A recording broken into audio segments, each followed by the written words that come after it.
새로운 아이폰 16 시리즈가 공개가 되었습니다. 하지만 이번엔 좀 색다른 모델이 추가가 되었죠. 바로 아이폰 16e입니다. 아이폰 SE도 아니고 프로 모델도 아닌 E라는 이름을 단 이 모델은 대체 어떤 제품일까요? 스펙 이야기보다는 왜 가격 차이가 전 모델보다 높아졌는지 제 의견과 그리고 과연 누구를 위한 제품인지 이야기해 보겠습니다. 애플이 아이폰 SE에서 아이폰 16e로 이름을 변경한 데는 몇 가지 이유를 예상할 수가 있는데요. 첫 번째 이유는 라인업의 통합입니다. SE라는 별도의 그 이름 대신 숫자와 2를 조합하여 주력 라인업과 일관성을 유지하고요. 숫자와 2의 조합을 사용하여 소비자들이 제품의 위치를 직관적으로 이해할 수 있도록 개선했다고 볼 수가 있습니다. 그리고 두 번째로는요, 이미지 개선이에요.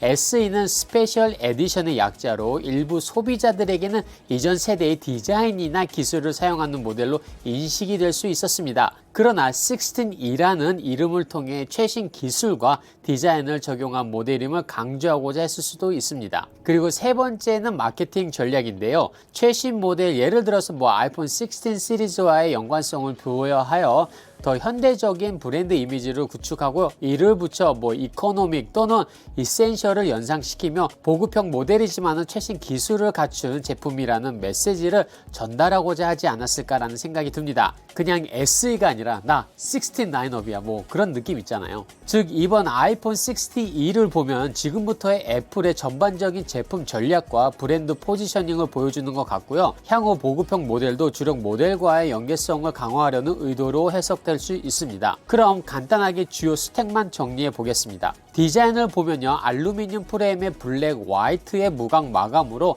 세라믹 실드의 글래스를 사용하고요.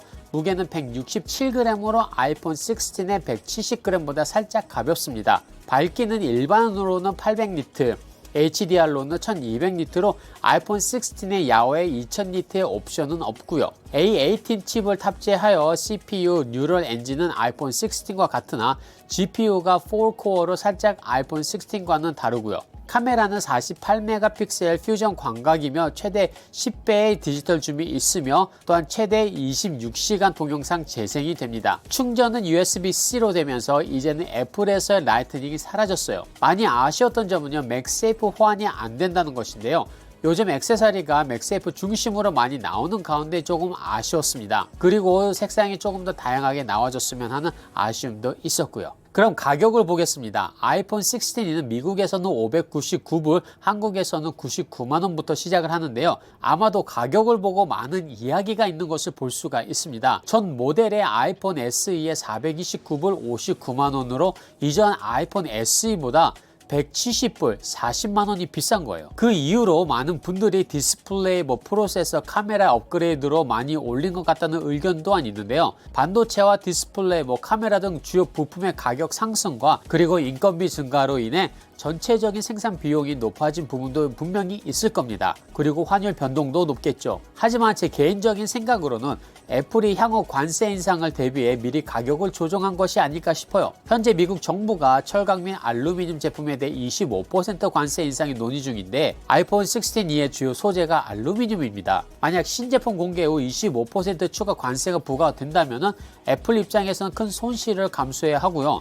이를 방지하기 위해 사전 가격 인상을 통해 리스크를 줄인 것일 수도 있습니다. 즉 초기부터 가격을 높여 출시함으로 예상되는 수요를 활용해 이윤을 확보하고요. 이후 관세 인상이 철회되더라도 애플은 높은 가격을 유지하며 더 큰 이익을 거둘 수 있는 전략을 펼칠 가능성 또한 있고요. 이러한 관점에서 보면요, 올해 출시되는 애플 제품들은 기존보다 더욱더 높은 가격으로 책정될 가능성이 있으며 이는 단순한 환율 변동 이상의 전략적 가격 정책일 수도 있습니다. 물론 한국이라 미국 관세는 직접적인 관계는 없지만 이번에 아이폰 16e는 인도에서 만들어서 가지고 오잖아요. 한국과 인도는 경제 동반 자협정으로 인해서 스마트폰에 관해서는 관세는 낮습니다. 즉 공장으로 납품되는 부품의 원가가 많이 올랐다고 볼 수도 있고요. 또한 생산 공장을 중국에서 인도로 옮김으로써 부품 회사들의 운송비가 더 들었을 수도 있다고 봅니다. 그런데 아무리 그래도 99만 원이면 조금 더 줘서 아이폰 16도 고민되는 것도 사실이에요.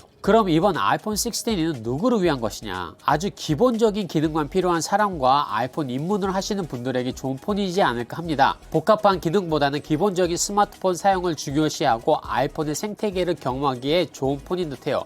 저나 기계를 좋아하시는 분들은 조금 더 줘서 아이폰 16이나 뭐 16 프로를 사지라고 생각을 하시는 분들도 계시겠지만 그 반대로 생각하시는 분들도 많을 거라고 봅니다. 여러분은 아이폰 16E에 대해서 어떻게 생각을 하시나요? 댓글로 남겨주세요. 오늘은 아이폰 16E 가격에 관한 저만의 분석 그리고 아이폰 16E의 타겟 사용자에 대해서 간단하게 알아보았습니다. 각 모델은 서로 다른 사용자들의 필요와 그 예산을 고려해서 설계가 되었는데요. 여러분이 사용 패런과 그 다음에 예산에 맞는 모델을 선택을 하시면 좋을 듯 합니다. 오늘 영상 여기까지고 영상이 유익하셨다면 좋아요와 구독 부탁드리며 다음 영상에서 더 유익한 정보로 찾아뵙겠습니다. 감사합니다.